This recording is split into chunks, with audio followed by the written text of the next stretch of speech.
Hello, I am Vijay Sharma, and here I am in conversation with Dr. Anjali Sarma, renowned writer and critical essayist, who has already created a niche for herself in the Assamese literary world. She has retired as professor and head of Department of Assamese, Handy Girls College, Guwahati. Dr. Anjali Sarma has written several critical essays on biographies and autobiographies. She is also well known for her fictions, mostly biographical in nature. Some of her thoughtful critical essays that have earned wide applause are Atmajiwanimulok Sahitya, published in Asamiya Sahityor Buronji, 6th volume, Birinci Kumar Boruwar Shonkordev, Vaishnav Saint of Assam, Asamiya Sahityot Naribador Bikash Aru Bistaron, Bingsho Shotikar Arambhonir Asamiya Samajot Narir Sthan, and Matrir Jivonikar Umakanta Sharma. Among her edited works, Sahitya Sanskritir Subas, Bhasha Sahityor Prasanga, and Surya Kumar Bhuyar Jivoni Sahitya are remarkable. Dr. Sharma has around 50 critical articles published in Assamese and English, scattered in the pages of various magazines, journals, and collection of essays.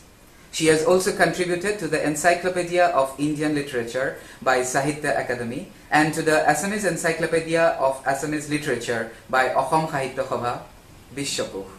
Her most famous book in English is Among the Luminaries in Assam. Among her forthcoming books, we have to make a special mention of Biography of a Woman Activist on Women's Liberty and National Freedom Movement, Chandraprabha. I feel privileged to get this opportunity of talking to Dr. Anjali Sharma ma'am. Welcome ma'am to our program. Thank you. First of all ma'am, I would like to take a flashback and go back to your early days. Please tell us when and where you were born and something interesting about your childhood. Yes.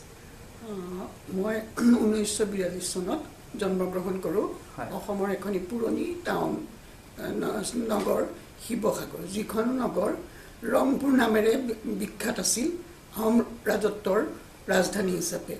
আৰু এইখন এখন ঐতিহ্যশালী নগৰ, কাৰণ ইয়াতে মিছনেৰীসকলে প্ৰথম Orunodoi press স্থাপন কৰি অৰুণোদয় নামৰ প্ৰথম অসমীয়া কাকতখন ইয়াৰ প্ৰায় প্ৰকাশ কৰিছিল।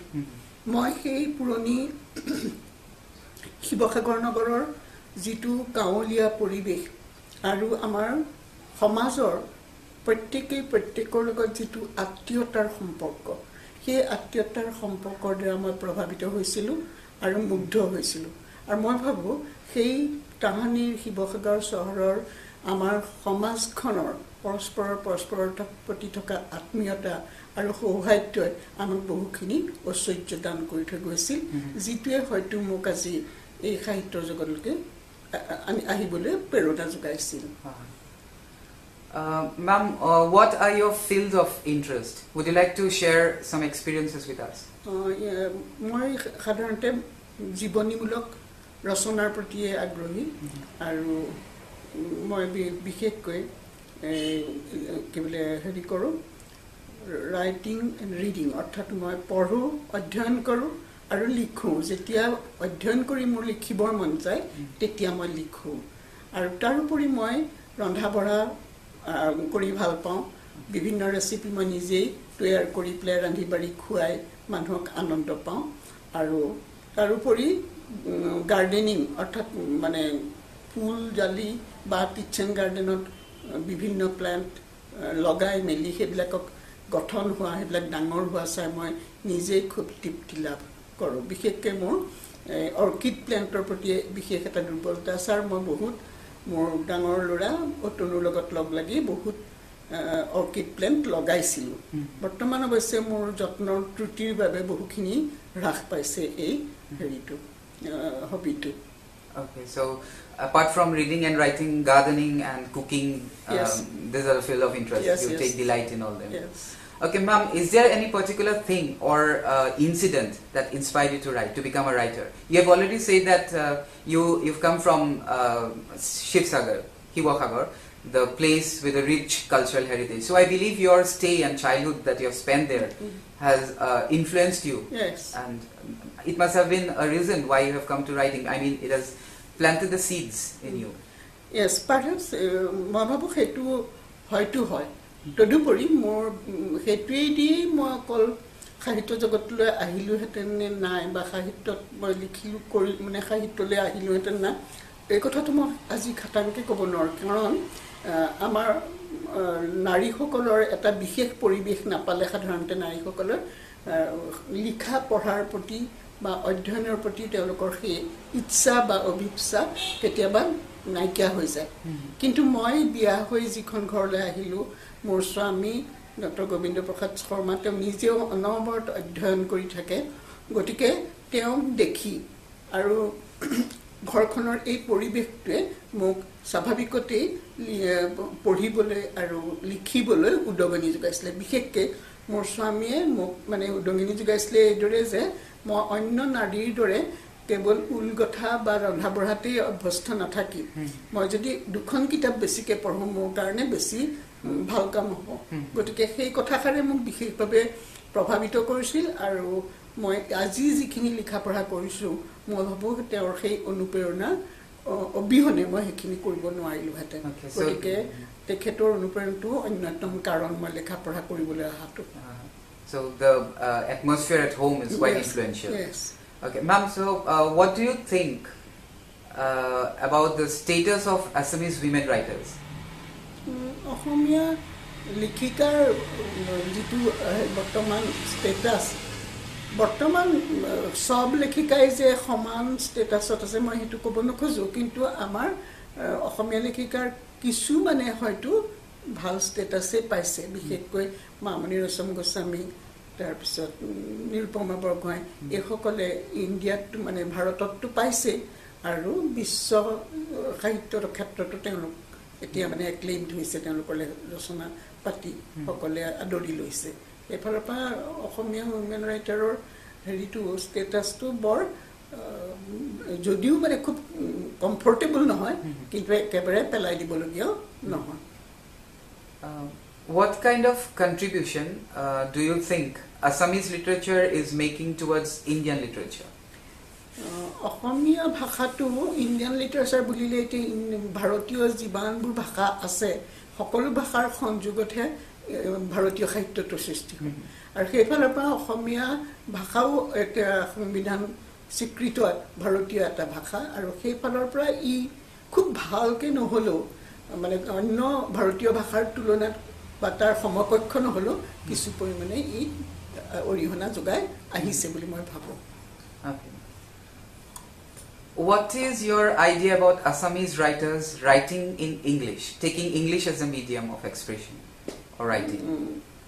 তেনেকুৱা অসমীয়া সাহিত্যত ভালেমান এতিয়া নতুন লেখিকা ওলাইছে লেখক ওলাইছে যিসকলে ইংৰাজীত সম্পূৰ্ণভাৱে লেখে কিন্তু অকল এতিয়াহে তেনেকৈ অকল ইংৰাজীত বা ইংৰাজী ৰাইটাৰ ওলালে কিন্তু তাৰ আগতে যিবোৰ আছিল সেইসকল বায়লিংগুৱেল ৰাইটাৰ আছিল তেওঁলোকে অসমীয়াটো লেখে ইংৰাজীটো লেখে আৰু সেইফালৰ পৰা আমাৰ এইটো আশাপ্ৰদ বুলিয়েই ক'ব পাৰোঁ যে আমাৰ অসমৰ সমস্যা বা অসমৰ ভাৱ অনুভূতি তেওঁলোকে ইংৰাজী মাধ্যমেদি প্ৰকাশ কৰিলে সেই সাহিত্যই ভাৰতীয় সাহিত্য তথা বিশ্ব সাহিত্যলৈও যোৱাৰ বাট মুকলি কৰে গতিকে এইটো প্ৰস্পেক্টাছটো বেছ সম্ভাৱনাময় বুলি সম্ভাৱনাপূৰ্ণ বুলিয়ে মই ক'ব খোজোঁ What is your point of view on the current political situation in Assam? It is মানে বৰ্তমান ৰাজনৈতিক যিখন অসমৰ ৰাজনৈতিক চিত্ৰপট এখন ক'বলৈ গ'লে সম্পূৰ্ণভাৱে পলিউটেডেই আৰু তাত বিশেষ একো ক'বলগীয়া নাই সম্পূৰ্ণ পলিউটেড চিটুৱেশ্যন এতিয়া Okay. So ma'am, you have written in Assamese as well as in English. Yes. Yourself, you are a bilingual author. So what would you like to say about it? Like, what do you think is the advantage or disadvantage of being a bilingual author? মই অলপ আগতে উল্লেখ কৰিলোঁ যে Bilingual author হ'লে এটা কথা ভাল তেওঁলোকে মানে নিজৰ ভাষাত লেখাৰ উপৰিও ইংৰাজী ভাষা বা হেৰি বিশেষকৈ ইংৰাজীতে লিখে ইংৰাজী ভাষাত লিখিলে তেওঁলোকে তেওঁলোকৰ কথাবিলাক তেওঁলোকৰ চিন্তা চৰ্চা বা অন্য যিকোনো কাৰণ অকল সাহিত্য বুলিলে অকল সাধাৰণ অনুভূতিখিনিকেতো নহয় আমাৰ দেশখনৰ ৰাজনৈতিক অৰ্থনৈতিক দৃশ্যপটৰ ওপৰতো মানে সাহিত্য ৰচনা হয় গতিকে সেইবিলাক মানে আমাৰ ভাৰতৰ তথা বিশ্বৰ হেৰি লৈ দৰবাৰ লৈ বাইলিংগুৱেল হলে মানে বেছি লৈ যাব পাৰে বাইলিংগুৱেলে হওক বা ইংৰাজী সাহিত্য লেখকে হওক সেইসকলে সেই মাধ্যমেদি অসমীয়া ভাষাৰ ব্যক্তিৰেকে অন্য ভাষাৰ মাধ্যমেদি তেওঁলোকে বিশ্ব দৰবাৰলৈ লৈ যাব পাৰে বুলি ভাবো আৰু সেইটোৱেই তেওঁলোকৰ সুবিধা আচলতে বাইলিংগুৱেল হোৱা So what you want to say is like it gets the international appeal. Yes. Yeah, and with a wider range of readers. Yes. Ma'am, what do you think about the young generation of writers in Assam? What would be your message to them, the upcoming writers in Assam?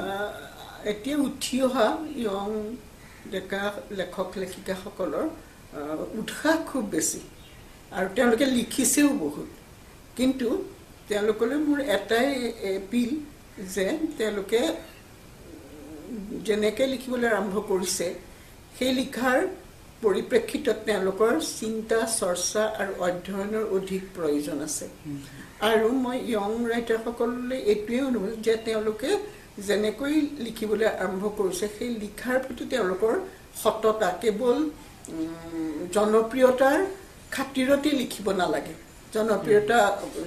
জনপ্ৰিয় হোৱাৰ খাতিৰতে তেওঁলোকে লিখিব নালাগে তেওঁলোকে নিজৰ প্ৰতি যেনেকৈ সততা ৰাখিব লাগিব তেওঁলোকৰ লিখনিৰ প্ৰতিও তেওঁলোকে সেই সততাটো ৰখা দৰকাৰ আৰু এই সততাৰে তেওঁলোকে যদি অধ্যয়ন কৰে আৰু সেই অধ্যয়নৰ ফলশ্ৰুতি তেওঁলোকে সেই চিন্তাৰ যি জগতখন সৃষ্টি কৰিলে সেই চিন্তা ৰাখি যদি সাহিত্যত প্ৰতিফলিত কৰে তেতিয়াহে তেওঁলোকে আমাৰ অসমীয়া সাহিত্যৰ বা তেওঁলোকে অসমীয়া সাহিত্যৰ বুলি কওঁ অসমীয়া সাহিত্যৰ উন্নতি কৰিব পাৰিব আৰু অসমীয়া সাহিত্যক তেওঁলোকে এটা মৰ্যাদা দিবলৈ সক্ষম হ'ব গতিকে মই তেওঁলোকলৈ সেই সততাৰ প্ৰতি তেওঁলোকৰ দায়বদ্ধতা বা সমাজৰ প্ৰতি দায়বদ্ধতা তেওঁলোকৰ লেখনিৰ প্ৰতি